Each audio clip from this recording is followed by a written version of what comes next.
তোমাদের সামনে হাজির গেলাম ছোট্ট একটা ব্লগ নিয়ে। সবাই খুব কেমন আছো? আশা করি সবাই খুব ভালো আছো। আবার আমরা চলে আসলাম আগে সেই পুরোনো ফর্মে। বেশ কয়েকদিন অন্যান্য তথ্য দিয়েছিলাম, আজকে আবার সেই ক্যাম্পেস চ্যাপ্টারে, কারণ ছুটির পরে আবার চলে এসেছি আবার সেই ক্যাম্পে। কারণ কাজ তো করতে হবে, কাজ না করলে তো দিন চলে যায়, তাই না? তাই কদিন হয়তো রেস্টে ছিলাম, একটু ছুটিতে ছিলাম।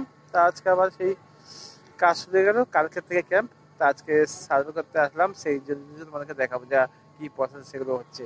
চলো দেখতে থাকো, আর পরে অনেক গল্প হবে। দেখতে থাকো সার্ভে কিভাবে হয়, কিভাবে, এবং স্যারদের সঙ্গে পরিচয় আলাপ আলোচনা, সেগুলো তোমাদেরকে দেখাবো। চলো দেখতে থাকো। অভিজিৎ ব্লগস, আমার স্বপ্ন। চলো টাটা, ট্যাং ট্যাং। সমস্যা, মেয়েদের গাইনের সমস্যা, স্কিন এবং বাতের সমস্যা, সমস্ত রোগের ট্রিটমেন্ট কালকে পাবেন। ফেসিলিটি, কলকাতা থেকে ডাক্তারবাবু আসছে, তার তো একটা ভিজিট থাকে। 500-600 টাকার নিচে কোনো ভিজিট হয় না। চেক আপ করাতে গেলেও 5-6 হাজার টাকা লাগে। এত টাকা আপনার লাগবে না।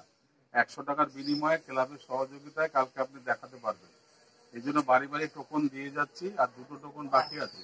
হ্যাঁ, না এই যে আপনার বটতলা বলে না, এই যে বাজার, বাজির ফ্যাক্টরি, বাজির যে বাজি বসছিল যে কালী পুজোর সময়, একটু আগে গেলে তো তোমার, হ্যাঁ সামনে বটতলা আছে। থাইরয়েড, কোলেস্ট্রল, গিটে ব্যথা, কোমরে ব্যথা, ব্রেনের সমস্যা, অ্যালার্জি, শ্বাসকষ্ট, নার্ভের সমস্যা, মেয়েদের গাইনের সমস্যা, স্কিন এবং বাতের সমস্যা, সমস্ত রোগের ট্রিটমেন্ট কালকে পাবেন।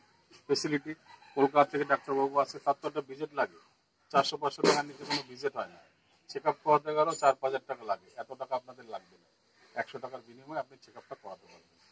এই জন্য বাড়ি বাড়ি আমরা টোকন দিয়ে যাচ্ছি। যদি মনে করেন আপনি দেখাতে চান, তাহলে টোকন করতে হবে। টোকন হলেই আপনি কালকে দেখাতে পারবেন। বুঝলেন? বলুন নামটা।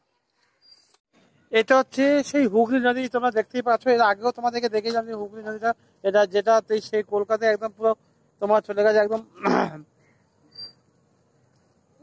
সেই পথ দিয়ে মিশেছে, সেই হুগলি নদী তোমাদেরকে দেখাচ্ছি। এখনো এখান দিয়ে যাতায়াতের ব্যবস্থা হয়নি, কারণ সেই এখনো, কারণ সবাই দেখো নতুন হয়েছে সেই ভ্যাসাল ব্রিজটা, সবাই নতুন হয়েছে এখানে। কারণ ওপার যাওয়ার জন্য সে এখানে এখনো লঞ্চ বা ট্রলার এখনো হয়নি। দেখতে পাচ্ছি সবে করলো, কারণ চালু হবে খুব শিগগিরই। কারণ অলরেডি এর মধ্যে সেই আবার পায়ে একটা ব্রিজও হচ্ছে নতুন, ওই দেখতেই পাচ্ছ। আর সত্যি কথা বলতে সন্ধ্যের দিকে বিকালের দিকে দেখো গঙ্গা পাড়ে খুব ভালোই লাগে। পরিবেশটা খুব সুন্দর দেখতে পাচ্ছি। হ্যাঁ, হুম, হ্যাঁ। এই যে আমার স্যারও আছে, আমরা একসাথে সার্ভেটা করি। হ্যাঁ,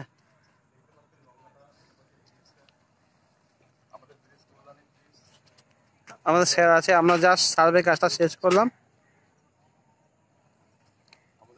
আমরা অলরেডি সার্ভে কাজ শেষ করে জাস্ট একটু স্যারকে বললাম, এই দেখতেই পাচ্ছেন আমাদের স্যার।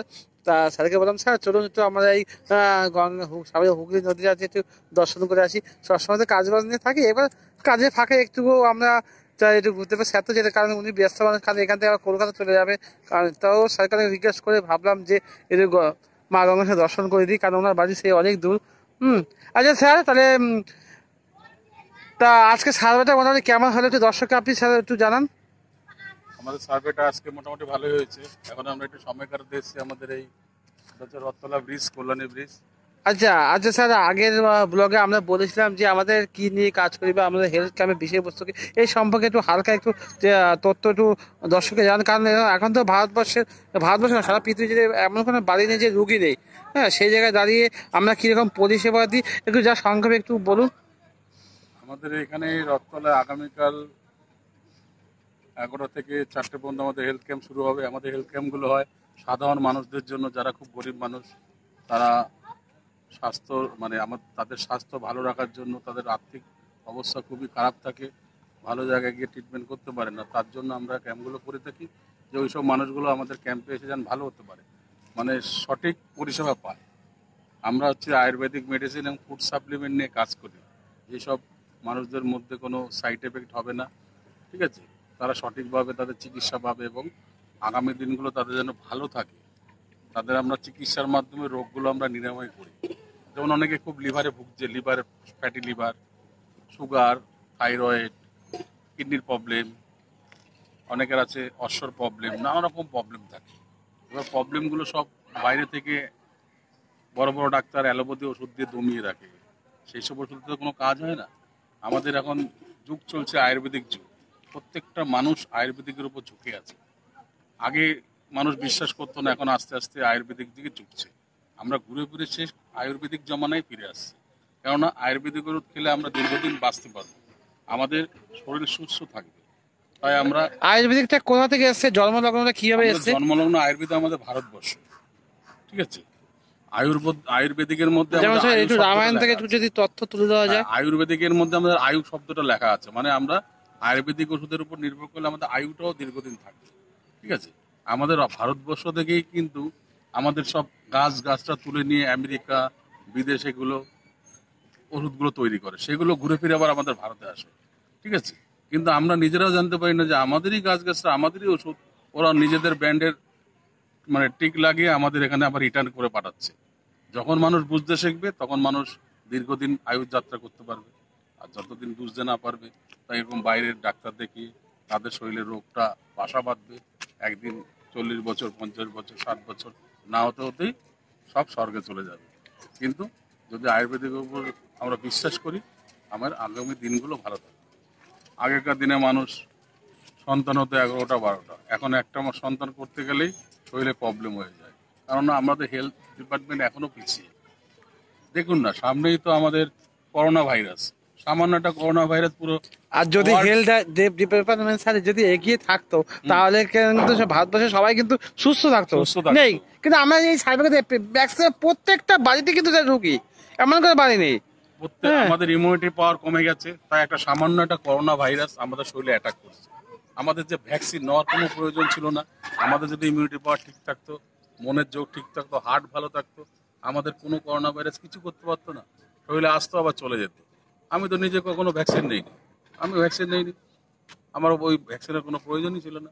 কিন্তু মানুষ ভয়ে পেয়ে নিয়েছে, অনেকে সুগার হয়ে গেছে, নানা রকম প্রবলেম হচ্ছে, কিন্তু তারা কি করবে, বাঁচতে তো হবে।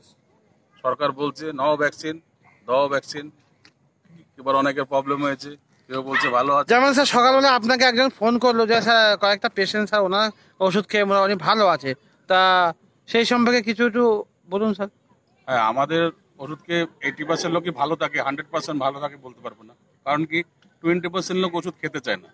অ্যাকচুয়ালি যারা খুব নেশা করে তারা ওষুধ ঠিক মতো খায় না, তারা তো আর ভালো হবে না। বেশিরভাগ মেয়ে ছেলেরা যারা আছে তারা ওষুধগুলো ঠিক মতো খায়, তাদের ওষুধে ভালো কাজ হয়। এবার যারা কাজ হয় ভালো, তারা তো আমাদের খবর দেবে, আমাদের খোঁজ করবে। আমরা একবার খালি তাদের সাথে খোঁজ করি, আর তারা আমাদের সারা জীবন খোঁজ করে। কেননা ওষুধ লাগবে, ভালো হতে হবে, আগামী দিনে আরও পেশেন্ট দেখাবে, তাদের পরিচিত আত্মীয় স্বজন দেখাবে, তারা আমাদের ফোন করে।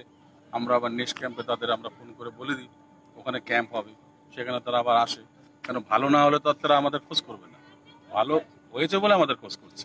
ঠিক। আমরা একবার আপনাদের খোঁজ করবো, আমরা আমাদের 100 বার খোঁজ করবো। এটা হচ্ছে আমাদের চ্যালেঞ্জ, আমরা ক্যাম্পগুলো চ্যালেঞ্জের আকারে। আচ্ছা স্যার, আমরা যে সার্ভেটা কিভাবে করি, জাস্ট টপিকগুলো কি সেইভাবে জাস্ট একটু মানে কি কি চেক আপ হয় অনেক বাড়ি থেকে আমরা তাদের বলি যে আমরা একটা হেলথ ক্যাম্প করছি, আপনারা সেখানে যাবেন, কিভাবে কি করতে হবে সব আমরা তাদের বলি। যে ওখানে ক্যাম্পে আপনাদের অনেক ফেসিলিটি আছে, যেখানে বাইরে একটা ডাক্তার দেখাতে গেলে আপনাদের 1000 2000 লাগে, বড় বড় রিপোর্ট করতে হয় 4000 5000 টাকা করে। আমাদের তো তা লাগে না, আমরা ফ্রি কস্টে আমাদের ক্যাম্প করি। কখনো কখনো ডাক্তারবাবু 20 টাকা বা 100 টাকার বিনিময়ে আমরা ক্যাম্পগুলো করি, যার বীজের 1000 টাকা 500 টাকা তারা। হ্যাঁ, এখন তো একটা ভালো ডাক্তার থেকে 700 টাকা নিয়ে কোনো ভিজিট নেই। না, আমরা অত তারপরে টাকা বাইরে নিই না। কত রিপোর্ট, যেমন বলবে এই রক্তের রিপোর্টটা করে আসো, হিমোগ্লোবিন, হ্যাঁ বিডিএল এগুলো আছে, যেমন করতে হতে একটা প্রায় 5-6 হাজার টাকা লেগে যায়। আমরা অত টাকা নেই না, মানুষ গরিব মানুষ যখন সহযোগিতা পায় তাদের আমরা 20 টাকা বা 100 টাকার বিনিময়ে তাদের চেক আপগুলো আমরা করে দিই, ঠিক আছে। চেক আপটা পুরো ফ্রি থাকে, ডাক্তারবাবু ওখানে ভিজিটটা থাকে। এবার ওষুধপত্র খুব অল্পর মধ্যেই, অল্প দামেই ভালো ভালো ওষুধ তারা পাচ্ছে, তারা শরীরকে আগামী দিন ভালো রাখার জন্য মানে আমাদের ওষুধপত্র খাচ্ছে, ভালো হচ্ছে। আবার পেশেন্টদের নিয়েও আসছে, তাদের আমরা আবার নতুন করে ক্যাম্পে তাদের ডাক্তার দেখাচ্ছি, তারা ভালো আছে। আগামী দিনে আমরা আয়ুর্বেদিককে ভালোবাসবো, আয়ুর্বেদিককে বিশ্বাস করব, তাহলে আমাদের আগামী দিনগুলো আরও ভালো থাকবে। তাই মানুষকে বলবো আয়ুর্বেদিক জিন্দাবাদ। এই বলে আমার আজকের এটা শেষ করছি।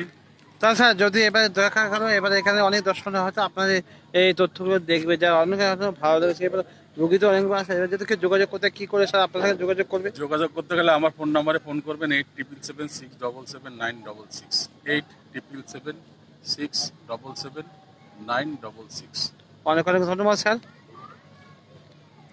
তাহলে স্যারের সঙ্গে মূল্যবান বক্তব্য আপনারা শুনতে পেলেন, জাস্ট আমরা কীভাবে ক্যাম্পটা করি, কীভাবে সার্ভেটা করি দেখলেন স্যার। তা আমাদের মোটামুটি সার্ভের কাজ শেষ, এখন আমরা বেরোবো। তা চলো আজকের মতো ব্লগটা এখানেই শেষ করবো। ভিডিওটা কেমন হয় সবাই একটু প্লিজ লাইক কমেন্ট শেয়ার করে জানাবেন। আর যারা নতুন বন্ধু আছো চ্যানেলটাকে সাবস্ক্রাইব করে নোটিফিকেশনটা অল করবেন, যাতে পরবর্তী ভিডিওগুলি সবার কাছে আগে যায়। সবাই খুব ভালো থাকবেন, সুস্থ থাকবেন।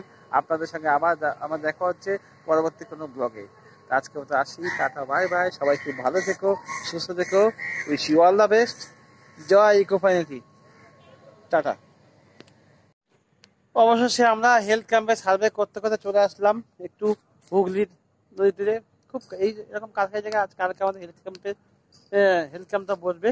তা মোটামুটি সার্ভে করতে করতে একটু চলে আসলাম। একটু এখন অবসর সময়, জাস্ট সার্ভের কাজ প্রায় শেষ। তা একটু হাতে সামনে দেখলাম হুগলি নদীর ওপারটা যাতায়াতের ব্যবস্থা আছে। তা ভাবলাম যে একটু মা গঙ্গার সঙ্গে একটু দর্শন করে আসি। হ্যাঁ, তাহলে একটু দেখে নাও, তোমরা একটু দেখে নাও।